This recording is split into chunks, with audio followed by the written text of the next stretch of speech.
안녕하십니까. 보이스피싱 사기 없는 밝은 세상을 만든 유튜브 보이스피싱 백신입니다. 오늘은 제22편으로서 저와 함께할 주제는 보이스피싱 조직의 자금 세탁에 이용되어 보이스피싱 공범으로 조사받는 피해 사례입니다. 보이스피싱 자금 세탁의 실태와 대처 방안을 꼭 기억하십시오.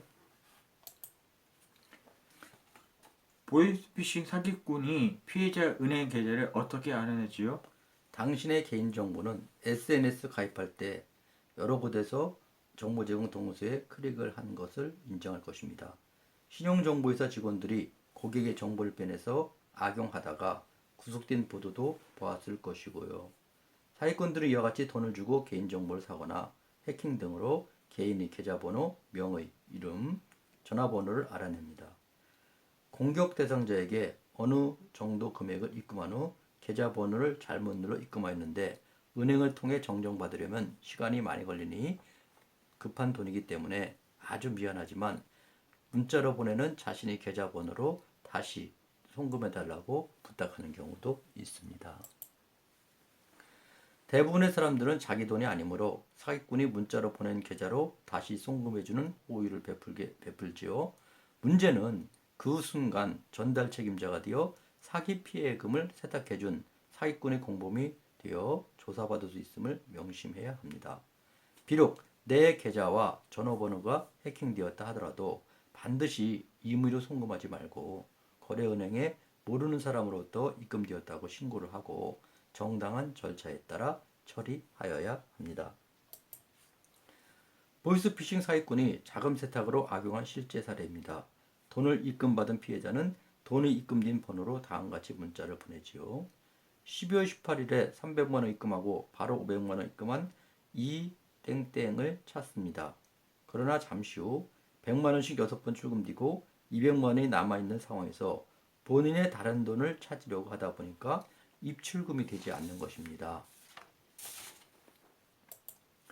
거래은행에 전화해보니 입금한 사람이 지급정지를 해놓았다고 하며 상황 설명을 해 주었습니다. 사기꾼은 입금하면서 바로 해당 계좌에 지급정지를 시켜 놓은 것입니다. 즉, 당신의 계좌는 사기꾼에게 벌써 이용당하고 있는 것이죠.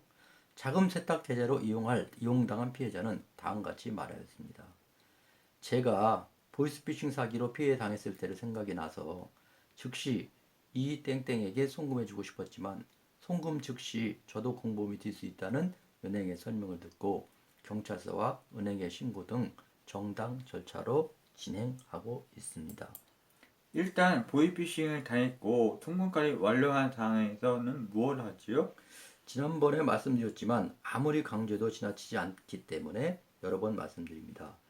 거래은행에 직접 전화하셔서 해당 계좌에 지급정지를 시키는 것이 최고로 우선해야 할 사항입니다. 범인 검거보다는 피해금 회복이 더 중요하기 때문입니다. 그리고 나서 경찰에 신고하십시오. 은행에 피해구제 신청을 하면 사기당한 피해금 환급 절차는 금융감독원에서 합니다. 은행의 한 지급정지 구조 신청은 3일 내에 경찰서에서 발급해준 피해 신고 확인을 첨부하여 문서로 구제 신청을 다시 하여야 정식으로 효력이 발생합니다.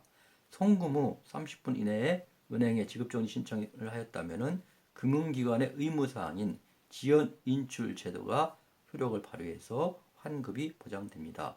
또다시 말씀드리지만 은행에서 계좌 지급정지를 시키는 것이 최고 우선입니다.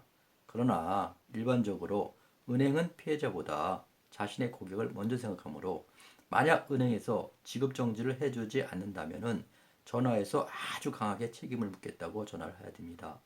통화 내용을 녹음해 두십시오. 반드시 유용하게 사용될 것입니다.